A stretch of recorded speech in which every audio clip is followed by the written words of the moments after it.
Bienvenue à votre émission Focus Biz, l'émission qui donne la parole aux entrepreneurs et qui valorise les compétences et talents de la diaspora. Nous avons le plaisir d'accueillir aujourd'hui Edith Lamora, qui est une artiste de la musique et surtout une entrepreneuse dans le bien-être. Bonjour Edith Lamora. Bonjour Mamadou. Est-ce que vous pouvez vous présenter pour qu'on vous apprenne un peu plus à vous connaître? Qui êtes-vous? Quel est votre parcours? Bien sûr, alors comme vous l'avez dit, je suis donc artiste de la musique, chanteuse. Je prépare en ce moment un EP de 7 titres qui s'appelle Onyx, qui sortira bientôt et pour lequel j'ai une série de concerts de prévus sur la capitale les prochains mois. D'accord. Et la musique, c'était une vocation? C'est quelque chose que vous avez fait depuis toute petite ou c'est venu plus tard? Comment vous en êtes arrivé en fait à faire de la musique? Depuis toute petite, depuis que je chante depuis que j'ai l'âge de 7 ans. D'accord. Depuis la Guyane où je suis née et j'ai passé une grande partie de ma vie à vivre de ma musique en tant que chanteuse. J'ai sorti un single, il y a un album avec Sony Music il y a quelques années. D'accord. Et ensuite, j'ai eu envie de me lancer dans l'entrepreneuriat pour justement m'épanouir, découvrir d'autres capacités, d'autres possibilités. Et j'ai créé Aynine à ce moment-là. D'accord. Et maintenant, je mène les deux en parallèle, ma carrière de chanteuse et ma carrière d'entrepreneur. D'accord. Et Aynine, à quoi ça consiste? Qu'est-ce que ça veut dire déjà Aynine? Et comment vous êtes venu à créer justement, de mettre en parallèle justement votre carrière artistique et pour aller vers ça. Aynine, ça veut dire All You Need Is in Nature. C'est donc l'acronyme du nom de mon entreprise. Et en fait, c'est une plateforme wellness que j'ai fondée sur laquelle je propose des accessoires et des séances de bien-être basées sur la méditation, la sophrologie, le stretching, le yoga et aussi les automassages. D'accord. Ouais. Et comment vous êtes, je disais tout à l'heure, la vocation de créer ça, c'était une histoire personnelle ou c'est venu un peu d'un parcours de circonstances, le fait de créer, d'allier en fait les deux activités? En fait, j'ai fait un burn-out il y a quelques années et justement, j'ai eu envie de créer une méthode pour moi m'aider à sortir de cet état. Et donc, j'ai rencontré la sophrologie sur ce parcours de résilience. J'ai adoré, je me suis formée pour devenir sophrologue. Et en même temps, j'avais besoin aussi de faire énormément de stretching, de yoga, de sport pour entretenir mon corps, pour le renforcer suite à cette épreuve. Et j'ai adoré les bienfaits de ces disciplines. Et en fait, j'ai eu envie de créer une méthode qui mixe les deux. Parce que j'allais d'un côté faire la sophrologie, de l'autre côté faire mon stretching, mon yoga. Et je ne trouvais pas tous ces bienfaits dans un même cours. Donc j'ai créé ce cours-là que je propose aujourd'hui aux entreprises, pour les aider à lutter contre le burn-out. Ok, très bien. Et donc la sophrologie, si j'ai bien compris, enfin, je ne sais pas exactement ce que c'est, si vous pouvez nous expliquer, c'est un peu l'harmonie du corps et de l'esprit. Donc vous allez vraiment sur les deux dimensions, quoi. Exactement. L'harmonie du corps et de l'esprit, en fait, c'est une méthode de développement personnel qui permet justement d'harmoniser en gros ce que l'on pense, ce que l'on dit et ce que l'on fait. Voilà. Ok. Et aujourd'hui, votre public, c'est aussi bien des particuliers ou des entreprises? Tout à fait. Alors surtout les entreprises, mais récemment j'ai commencé un partenariat avec un studio de yoga dans le 18e arrondissement qui s'appelle Lokai. Donc dans ce studio, je donne un cours le samedi de 14h à 15h15 pour justement aider les particuliers aussi via ma méthode qui s'appelle Saré. Saré veut dire sophrogym, apaisante, rééquilibrante et énergisante. Et donc, ce cours de Saré que je donne en entreprise, je le propose aujourd'hui aux particuliers via le studio du yoga. D'accord. Généralement, c'est des groupes qui sont restreints? C'est 1, 2, 3, 5 personnes ou il y a un maximum de personnes? Oui, il y a un maximum. En fait, je fais des cours de 8 personnes pour garder justement cette place pour chacun, cette intimité et pouvoir m'occuper de tout le monde. Voilà, de manière plus efficace. D'accord. Et quel type d'exercice vous leur faites faire? C'est plutôt sur l'introspection, c'est plus sur la respiration ou des exercices physiques? Parce qu'il me semble aussi que vous êtes coach sportif aussi. Tout à fait, je suis coach sportif. Effectivement, c'est absolument ça. Ce sont les 3 méthodes. On travaille, il y a une partie donc basée sur la respiration, justement énormément dans les apports de la sophrologie, une partie d'automassage, puisque je suis aussi formée en réflexologie, et une partie sur le stretching et le yoga, où on va faire plein de postures, mais des postures que j'amène différemment de la méthode classique. J'appelle ça des postures sophroniques en fait, parce que je mets des intentions derrière les postures. Donc à découvrir avec moi dans vos cours de Saré. D'accord. Et comment on peut prendre contact justement avec vous si jamais on est intéressé par ces cours? Par ces cours. Alors vous pouvez aller sur mon site internet aynin.fr, me contacter dans la rubrique contact. J'ai mis mon numéro, le numéro de mon entreprise, que je peux peut-être donner ici pour les gens qui souhaitent. De toute façon. Voilà, et sinon mon adresse mail. Et puis aussi, il y a des liens pour s'enregistrer sur ce cours au studio de yoga sur l'OCAI. D'accord. Voilà. Et généralement, pour une personne, par exemple, qui je souhaite prendre en contact avec vous, quel est le programme que vous leur proposez? Est-ce que c'est quelque chose qui dure sur quelques heures? Est-ce que c'est des séances qui sont vraiment sur du long terme? Ce sont des accompagnements en fait. Chaque programme est à thématique et dure 8 séances. Donc sur 2 mois, donc 8 semaines. Le cours dure 75 minutes, donc 1h15. Et en fait, il y a des thématiques. Par exemple, là, on va traiter le lâcher-prise au studio Locaï. Et pendant 8 semaines, on va travailler sur ce lâcher-prise de manière progressive. Chaque semaine, on fait des exercices différents, des postures différentes. On a une approche différente pour vraiment arriver à intégrer les ressentis et à se voir progresser. En fait, la sophrologie permet de reprogrammer son mental pour changer ses habitudes. Parce qu'on ne peut pas changer ce qui se passe autour de nous, mais on peut changer la manière dont on réagit à ce qui se passe. Et c'est exactement ce à quoi vous emmène la sophrologie, entre autres. D'accord. Et vous disiez tout à l'heure, vous travaillez pour les entreprises. Donc ça veut dire des comités d'entreprise pour faire appel à vous.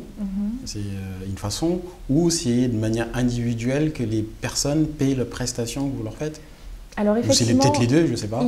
J'ai plusieurs cas de figure. Il y a les deux, effectivement, mais souvent ce sont les RH, donc les ressources humaines et les comités d'entreprise. Et c'est eux qui prennent ces packs, ces programmes pour que je donne des cours à leurs salariés, donc toujours en petits groupes là aussi. En ce moment, je donne cours dans un superbe cabinet de gestion de fortune au-dessus des Galeries Lafayette. Magnifique et on fait des séances ensemble sur une thématique qu'ils ont choisie et ça se passe très très bien, c'est vraiment génial. Parce que l'objectif quand même de ce que vous proposez, c'est d'aider les personnes à gérer leur stress, parce qu'on vit dans un monde qui va très vite, où les personnes déjà peuvent parfois s'oublier. Et ce que vous les amenez, c'est justement ça se recentrer aussi sur eux-mêmes, à se découvrir, et à gérer leur stress et parfois aussi à gagner confiance aussi. Exactement. Et d'ailleurs, il y a des programmes qui peuvent être sur la thématique de la confiance en soi, de l'estime de soi, du sommeil, du lâcher-prise, de la gestion du stress notamment. Et effectivement, c'est en fait, quand j'ai créé Aynin, moi, mon intention, c'était et c'est d'aider les personnes à mieux s'aimer elles-mêmes. Parce que on ne peut pas aimer les autres et le monde si on ne s'aime pas soi-même et si on ne se respecte pas. On ne peut pas comprendre ce qui se passe autour de nous si on ne comprend pas ce qui se passe dans sa tête, en soi. Et c'est vraiment ma démarche. J'ai créé cette entreprise pour aider les gens à être en harmonie. Et pour moi, le bonheur, c'est l'harmonie entre ce qu'on fait, ce qu'on dit et ce que l'on pense. Voilà, donc c'est ma démarche. D'accord. Et le volet aussi sportif, donc parler de stretch, donc vous êtes coach sportif, donc vous avez des diplômes, vous êtes formé non seulement en sophrologie mais aussi en tant que coach sportif, donc ça veut dire que vous intervenez aussi pour des personnes qui sont sportives de haut niveau ou des personnes qui ont... Alors justement, j'ai aussi une activité où je suis formatrice pour la fédération UFOLEP de Paris. Je forme des classes de plus d'une trentaine de stagiaires dans les techniques douces, puisque c'est ma spécialité. Donc on travaille sur les techniques douces pour... J'essaie de leur transmettre ces valeurs de bienveillance, de compassion qu'ils vont avoir avec les pratiquants qui vont venir prendre des cours dans leur salle. Et là aussi, c'est une aventure vraiment superbe que je partage avec tous ces futurs animateurs sportifs. D'accord. Et je voyais aussi en termes d'exercices, je voyais des exercices qui ressemblent à du yoga. Est-ce que s'il y a plusieurs disciplines que vous mélangez ou vous mixez, vous avez fait en fait un combo de tout ça? C'est exactement ça. En fait, le stretching, c'est du yoga, ça vient du yoga. Et c'est pour ça que je dis stretch yoga, parce que moi, dans les postures que je propose, c'est une base de stretching avec plein de postures de yoga incluses dans le programme, en fait. Donc il y a vraiment les deux. Il n'y a pas... il n'y a pas une grande distinction dans la manière d'appréhender le cours, d'appréhender la posture, d'appréhender l'intention derrière. Le but est de relaxer son corps, ses muscles, de se reconnecter à son corps justement en profondeur et avec douceur et bienveillance. Très bien. Est-ce que vous alliez aussi tout ce qui est nourriture, parce qu'on sait qu'on dit allier le corps et l'esprit, donc ce qu'on mange a aussi un impact dans la manière aussi d'être en bonne santé ou pas, ou d'être en difficulté qui peuvent être chroniques. Est-ce que c'est des choses aussi que vous proposez sur l'alimentation tout simplement, parce qu'on parle de bien-être physique et psychique. Tout à fait. Est-ce que c'est des choses que vous aidez en fait vos stagiaires à changer leur comportement alimentaire ou les accompagner dans ce sens-là ou pas du tout? Alors on me pose souvent des questions sur justement l'alimentation. Pour moi, l'alimentation, il faut faire de son alimentation son premier médicament. C'est vraiment ça. Moi, je me soigne majoritairement avec les plantes. Je suis végétarienne, donc je mange une base bio. Pour moi, c'est super important d'avoir tous les apports de vitamines, de minéraux dans les fruits et les légumes principalement. Et je donne beaucoup de conseils effectivement aux personnes qui croisent ma route sur l'alimentation. Je suis aussi auto-formée en naturopathie, donc j'ai une grande connaissance des plantes et un amour incroyable pour les plantes, le naturel. Donc je fabrique aussi des détox à base de plantes, justement pour aider à nettoyer le système digestif. Et d'ailleurs, pour l'instant, c'est pas encore lancé sur le site, mais j'ai tout un programme qui a été vendu à des clientes qui sont très satisfaites, qui ont vraiment retrouvé ce ventre plus plat du fait d'avoir éliminé les déchets stockés grâce aux plantes. Et bien évidemment, dans cette détox que je leur ai proposée, qui s'appelle Green Fit, il y a un programme sportif et il y a bien sûr un rééquilibrage alimentaire. D'accord. Et dans ce que vous proposez aussi, et il me semble sur votre site internet, vous avez aussi des témoignages en fait de personnes qui ont fait les parcours, enfin les différents les programmes que vous proposez. Généralement, qu'est-ce qu'ils vous disent? Parce que j'ai cru comprendre qu'ils étaient vraiment très heureux, ils vous font même des louanges. C'est vrai que j'ai la chance d'avoir des personnes, des clients, des stagiaires, des participants qui sont vraiment expressifs sur les retours qu'ils ont avec mes services. Et je les remercie, je suis pleine de gratitude pour ça, car ça permet de partager un petit peu toutes ces activités avec les autres et de leur faire comprendre qu'ils sont au bon endroit avec la bonne personne. Et effectivement, j'ai des retours satisfaits, que ce soit sur les programmes de Sophro, les programmes de Sarré, sur les formations, sur les détox, sur les cours en entreprise. Je suis vraiment poussée, portée par ces retours et ces partages avec ces participants. C'est génial. Donc si j'ai bien compris ce qui vous anime, c'est votre histoire personnelle. Vous avez réussi à le transformer en faire aussi une activité aujourd'hui qui est une entreprise, tout simplement, où vous pouvez en vivre, à laquelle vous associez aussi vos dimensions artistiques. Ma question, c'est comment vous arrivez à allier ces deux choses en fait? Parce que c'est un peu compliqué. C'est vrai. C'est la question que tous mes proches et toutes les personnes qui me rencontrent et qui découvrent un petit peu mon quotidien me posent. Beaucoup d'organisation, je travaille énormément, je me donne à fond dans mon projet et dans tout ce en quoi je crois. De mener juste une carrière d'artiste, c'est hyper chronophage, ça demande beaucoup. Une carrière d'entrepreneur, pareil. Alors les deux en même temps, si je ne suis pas organisée, c'est-à-dire qu'en fait, il n'y a pas de place pour la procrastination, il n'y a pas de place pour les sorties inutiles, entre guillemets. Alors inutiles... je ne vais pas faire du shopping, je ne vais pas faire boire des cafés juste pour boire des cafés. J'ai souvent des rendez-vous pro. Je suis une vraie entrepreneur engagée dans son projet. Après, le temps de respirer quand même, assurément. Justement, j'ai de la chance. Mon entreprise est basée sur le bien-être, sur la relaxation.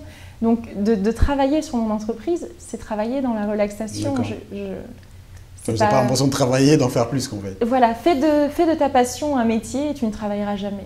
Très bien. Mes deux passions sont mes deux métiers. Ok. Et ça fait combien de temps en fait, que vous avez créé justement cette structure d'Aïnine? Alors, j'ai créé mon entreprise en 2016. Ok, très bien. Et aujourd'hui, vous avez des agréments, en tout cas déclarés en tant que structure juridique, bien évidemment. Tout à fait. Et la sophrologie, moi j'ai appris à connaître, c'est pas quelque chose qui est réglementé. Donc ça veut dire qu'aujourd'hui, j'ai presque envie de dire, tout le monde peut l'être. Oui. Par contre, attention, parce que vous, avant de vous lancer, vous êtes déjà formé, parce que c'est important, donc vous avez des diplômes pour, hein, donc c'est pas de la médecine, mais c'est peut être une alternative à un certain nombre de médecine douce. Ouais.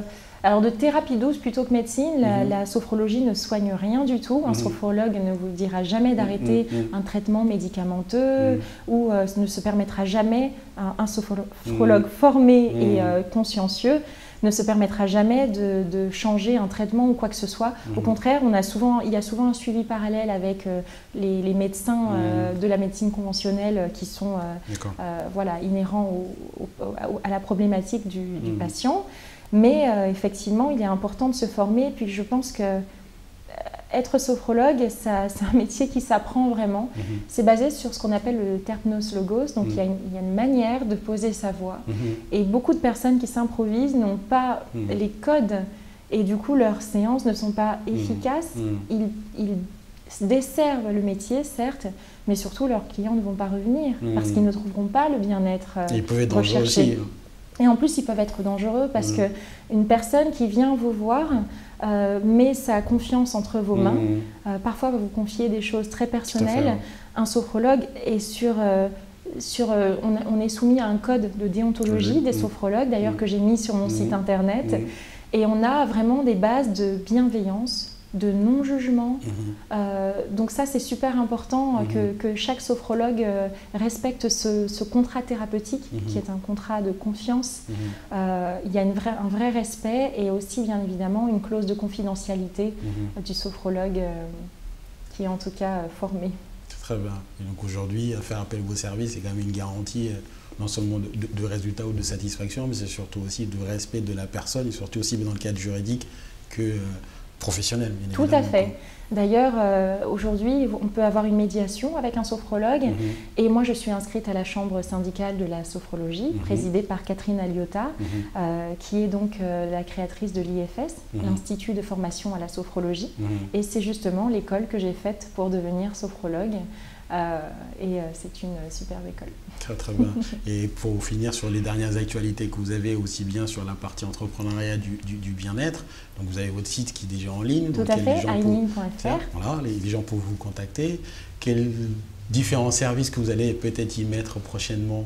Alors effectivement, bonne question. Il y a justement, j'ai une boutique en ligne sur laquelle, comme je disais, je propose des accessoires de bien-être et mes séances. Donc je propose des accompagnements sur Skype de ma méthode Saré. Comme ça, des personnes qui sont à Nice ou en Suisse peuvent aussi avoir des séances avec moi. Donc via Skype, tout simplement. Et j'ai créé mon accessoire pour aider au stretching yoga qui s'appelle la sangle Thai Fit by Ainin. Ici, on a le modèle Wakanda, donc vous aurez compris la référence à Wakanda. En fait, ce sont des sangles que j'ai conçues pour répondre à un besoin que j'avais. Souvent, des personnes, quand on fait des postures de stretching ou de yoga, ont tendance à arrondir beaucoup trop le dos, à ne pas garder les épaules bien vers l'arrière et le dos bien droit. Donc j'ai conçu cette sangle pour les aider à maintenir vraiment une posture respectueuse de leur corps, à aller plus en profondeur dans l'étirement, parce que le fait de tirer sur la sangle étire vraiment plus, accompagne le mouvement et permet justement de doser. Si vous êtes moins souple, vous éloignez tout simplement les bras. Si vous êtes plus souple, vous les rapprochez. Et en fait, on peut donc travailler grâce à ces sangles dans le respect de son corps. Très bien. Voilà, donc je les vends sur ma plateforme. Donc là, il y a aussi le modèle mandala qui m'a fait penser à Nelson Mandela et le mandala indien. Donc voilà, il y en a plein d'autres qui vont arriver. J'ai aussi créé une sangle posturale. Pareil, dans les bureaux, les personnes se tiennent énormément les épaules affaissées. Plus tard, on finit chez le kiné, chez l'ostéo. Alors heureusement que ces métiers existent, mais si on peut éviter de finir toute sa vieillesse dans ces rendez-vous-là, j'ai créé une sangle en fait qui permet justement de garder son dos bien droit et ses épaules bien vers l'arrière. J'ai aussi créé un masque de méditation by Ainin, donc qui est un masque qui permet justement d'écouter ces méditations qui seront aussi en vente sur mon site pour aider à l'endormissement. Il y a de gros problèmes de sommeil. J'ai beaucoup de mes clients et pratiquants qui m'en parlent. J'ai fait un sondage et j'ai récolté beaucoup d'informations pour créer ce nouveau programme. Et en fait, vous savez, quand on essaye de dormir avec des écouteurs pour écouter un programme, c'est douloureux parce que sur le côté, on appuie. J'ai créé donc ce masque avec des écouteurs plats et moi-même, en ayant testé, c'était un tel bonheur que je me suis dit, ils vont adorer, ça va être juste génial. Et du coup, dans la création, parce que Ayin, c'est une marque déposée, il me semble. Donc ça veut dire que vous avez conçu le produit, vous l'avez testé, c'est un brevet ou pas? Bien sûr, alors pour l'instant c'est justement en cours. Là je ne sais pas encore en vente sur le site, mais tout ça est en cours pour être déposé avant d'être lancé sur la boutique en ligne. Pour l'instant sur la boutique on trouve les sangles Waxanda et d'autres qui vont arriver.